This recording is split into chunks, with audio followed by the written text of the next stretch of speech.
Welcome to another episode of Shrink Tank, brought to you by the Dynasty Self-Help Podcast. Join us as Jeremy and Richard help Kyle self-actualize in a complicated multi-copy IDP league called Shark Tank 2. We're back. We're back. We are. And true to therapy, I'd like to follow up with you, Kyle, on the therapy homework I assigned you. You were supposed to watch the Slapshot movie and let me know with your Hanson Brothers team name what rewatching that did for you in terms of defining kind of your team identity, and maybe see if you aligned with one of the Hanson brothers over the others, or if you kind of still see them as a package. I'm going to go ahead and say Steve is probably who I align with the most, because he's technically the centerman. And I've always considered myself in hockey, more of a feeder than a goal scorer. So the centerman typically can play that role, and make the play happen a little more, but also mix it up just like these guys did. And and I really feel like they're heroes. Sometimes they they defend what's really right. And there was a point where the ref in the movie was obnoxious and was trying to yell at him during the national anthem. And all they did was start a brawl before the game even started. I mean, it's ridiculous that. I hope they served up some foil justice, because that's awful. He just turned and made the quintessential line of I'm trying to listen to the song, and the guy went back and got mad and was upset with the Hanson brothers. But no, I think that they're a perfect set of daredevils. They wear their heart on their sleeves and the foil on their fists. You got to be a daredevil to some degree to play hockey and rugby. You can put a team slogan in MFL, I think. So heart on your sleeves, foil on your foil on your fists. Yeah. All right. That, just in case that's my homework, I'm going to write it down. Right. Come up with a good slogan. Check. All right. Shall we look at recording number 3? Let's do it. Boop, boop. It helps if you make noises when you press the buttons. Hey, damn it. Come on, go.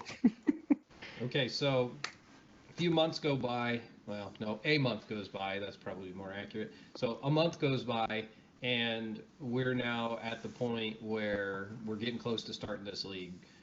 There were a few straggler positions needed to get filled. A few people backed out. A few people that were committed that when push comes to shove, they didn't respond to anything. And this league was all about, you better respond. You got to be active, because this thing's going to be crazy.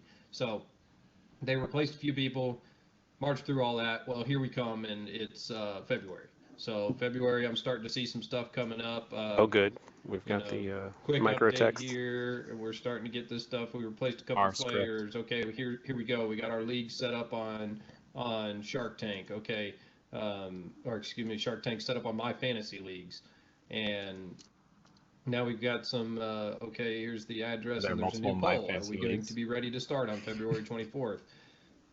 And then he mentions this introduction series. So much stuff coming through the pipe. At this point, I have gone from being not that busy to being busy again at work. It was kind of crazy. We did put on some people and made some adjustments at the beginning of the year. It was good in long-term investments, but it still took some training and a lot of communication, and basically just didn't have a whole lot of brain power left at the end of work days to go filtering through numbers and doing my standard spreadsheet analysis on all these jobs. So, all these jobs, on all these players and all these new rankings and new positions, right? That was a slip, right? That's what I mean. I like Work world is invading the fun world. Numbers, kind of take the names out of it when I'm doing my numbers, figure out exactly where these positions are, where position scarcity may be. Try to, I don't know what a league's going to do.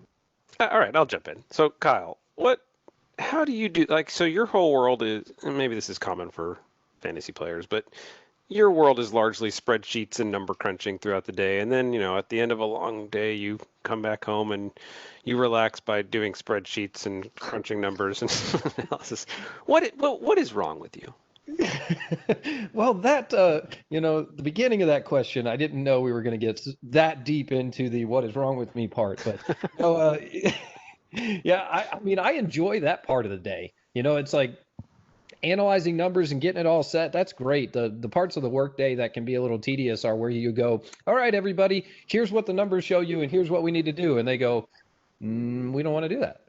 Yeah. Well, but you kind of have to. Like, this is what the numbers show. So, in some cases, it's almost like the trading part, which is why Jeremy and I are good co-owners. He gets knee deep and dirty into the trading parts, and I like trading, but I don't like the interaction as much, right? I don't like the back and forth, or sometimes when you end up in that situation where you got a good offer, the guy wants the player you want, but he's just unwilling to move, and then it's like, well, but I want that player.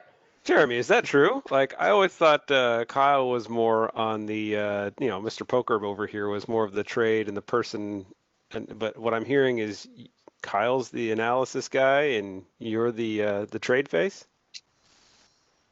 Well, Kyle likes to think about things through Kyle's perspective of what's going on. And this isn't about psychoanalyzing me here, but I would let's keep this in perspective here. I'm not on the hot cushion here. That's like when clients ask, like they're going through something rough relationally, and they're like, oh, are you married? And we don't answer the question necessarily unless you think it's fine, but we don't typically disclose a lot about ourselves because it's not about us, but we explore. Would it be important for you to have me answer that question, or what about that? What about my response would make it, easier or harder for you to identify with what I'm suggesting for you? Okay, so Jeremy's dodging that, but basically from the Kyle perspective, would you say that's accurate that Kyle is more of a numbers guy, an analytical guy than he is the trade relations guy? Yeah, I would say so. Really? Okay, that's news to me. I would have.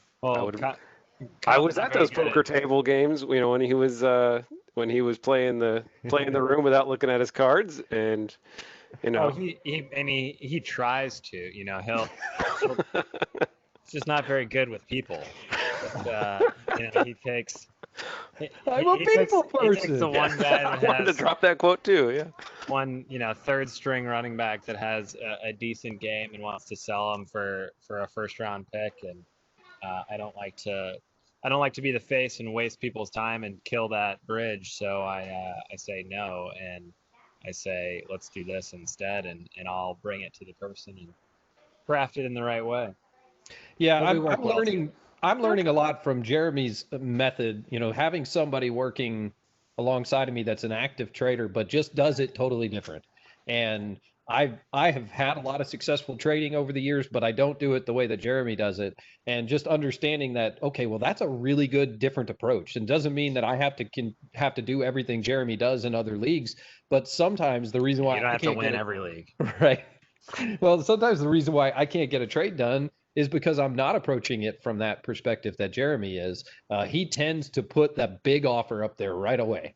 And sometimes he'll put 2 or 3 big offers. And for me, I kind of like to know what the guy wants before I get to the big offer. And so sometimes that means I'm lowballing in somebody's eyes, and it's not typically what I'm seeing. Sometimes it is. Sometimes it's the intent to lowball. But sometimes the intent is just to get a feel for what this guy wants. And seeing Jeremy's approach, he's like, I'll just throw 4 highball offers at him. Okay, well, that works too. That's a good way to do it. And then he just picks the one he likes, and we get a lot of accepted offers that way. Yeah, and I poke a lot of fun at Kyle, but I think he's saying some really good things where we really do balance each other out with our method. And I think that you're probably learning from that co-ownership experience, and it's these are early entries, but as the entries go on, I'm sure that maybe the way you're trading or the way you're looking at how other people are building their rosters or things like that are being impacted by our kind of meshing processes. And okay, that's good. But we are here to poke fun, though, so let's try to stick to that. Indeed. So let's get back on track. But I do know where positions are full and when they're not. So I want to make sure to do my data analysis, and I'm sure I'll go over some more of that here in these diaries, and we'll also be releasing a few series about that. Teaser. About how I run my tiering, but anyway, I need time to do that. It's not a quick and easy thing. I basically double blinding it, getting rid of the names, and then looking at it as, hey, here's my top notch, here's my greatness, here's what's going on, and if I do that, I'm able Kyle, to, is your tiering that you're talking about when you've had a bad week or you've made a horrible trade? You're tearing up. You start to tear up. Is that your description of your emotional reactions? No. I'm referring more to the tiering of players, the crying that I do over my roster not being as good as it's supposed to be. That all happens off camera. Well, mostly off camera. I'm sure I'll have some near tears for you. Refer to that as my wailing process. Yeah, I'll put that in my back pocket just in case it was another slip. So we'll see. Get a better idea of where these value spots are as I see value within a draft, right? So, Jeremy, that was your cue. Anyway, that's where we're at now. Pass. We're looking at it and saying, okay, we're actually about to start. Peter mentions this introduction series article. I just kind of skim over it. I'm really busy at the time, but that will become something later. Okay, so we're ready to start. Please prepare yourself for next Monday. So let's pull that up. We were on the 18th of February. I feel like I'm watching like a Microsoft tutorial here. Like, what? On the 24th. So You want to go into your calendar? almost here. Oh, and that was okay. Very good. So, okay. Yeah, so now I'm remembering this. So it was April that I finally had some minutes, like, because work had blown up from like February through April, and it was just super busy. Typical normal construction stuff, which is what I do, where springtime hits and the winter's kind of coming out, and you get busy again. And it's amazing how you can be like just kind of putzing around, and all of a sudden you're working 80-hour weeks. But I went back and just kind of recapped, because I was like, I need to get this stuff down, but I don't want to start from nobody knowing what I'm talking about. So I did like several videos in one day based on a few different things. And then I kind of just, when my train of thought was done, I stopped it and I went back a few hours later and did some more, that kind of a deal. Nice. You fit it all in somehow. But again, it still seems like you guys spend a lot of brain effort on this hobby. And when I'm done working for the day, I kind of just want to cry into a pillow. So yeah, I mean, I have to play Good for you. this. I examine the psyche all day, and then I do that. That's true. What do I do for recreational time? I do a podcast about psychoanalysis. I'll pass on that comment as well. Yeah. I guess to be fair, we all have that. This is kind of my gig in the real world. And then after a long day of video conferencing, I jump on with you guys and engineer a video conference and edit tape. Well, it just goes to show you're probably in the same boat, right? Maybe the part that you don't like about the certain parts of the job that make it a job aren't the setup of the video and getting it going. It's like the content maybe not something you like, or whatever that may be. I don't know. I have said it before. I'll question that, because I actually do find a lot of interesting stuff at work that I don't expect to, just because the video guy gets to be in the room on conversations that they have no business being in. It's always interesting, but I've said that before, like working with you guys and editing this thing and working on it, it doesn't really seem like work to me. I may get like a big inbox pile of stuff I've got to do, but once I'm actually in it, I'm having fun, I'm jamming with it, listening along. Hopefully that comes through to the viewers, but it's fun. But I think what we can take away from this one is, we're just a box of broken toys. So Kyle, at this point, this was kind of, it seemed like a week before everything really got rolling with the league. It seemed like time was the big thing that you would want to feel more prepared or feel more comfortable with that. But, in therapy, we hear that a lot, where it's, oh, if I just had more time, I wouldn't have this issue, or, I'd be able to do that. I just didn't have enough time this week. That's why I didn't, go out and meet Watch people, Slapshot. Yeah, exactly. Why I didn't do my homework in therapy, or why I didn't think more about this thing that I say is troubling me. So I want to push back. I mean, certainly there's some real world stresses with that, but just to take the psychological kind of underpinnings of this, if there was something else other than having more time to make you feel more prepared, what was your big holdup? What was your big reservation about this league approaching and coming quickly with a week to spare? I'd say the big thing for me is that, I like to analyze each position and how they relate to each other. And I had never done IDP, especially not IDP with this many positions. So it's kind of like, even when you add, like, you got these redraft leagues and they have kicker and DST and a lot of them still. And, going to Dynasty for me was like, oh, well, this is way easier. I don't have to worry about a kicker. I don't have to worry about defense. Like I'm narrowing it down to a smaller quantity of positions. It's easier for me to analyze.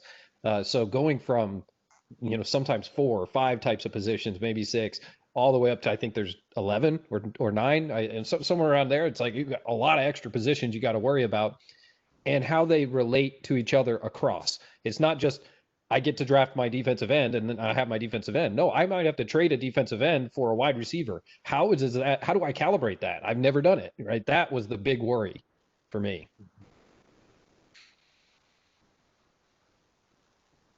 Yeah. Yeah, nothing. Got your money's worth out of that one. All right. It was a well-crafted response. Not a lot in there. All right. Well, Good game. Yeah. Good game. High five line. Yep. Well, this has been another hopefully productive, interesting examination of where you were at this time. I'm excited for the next entry as we dig into things really getting rolling. So until we meet again.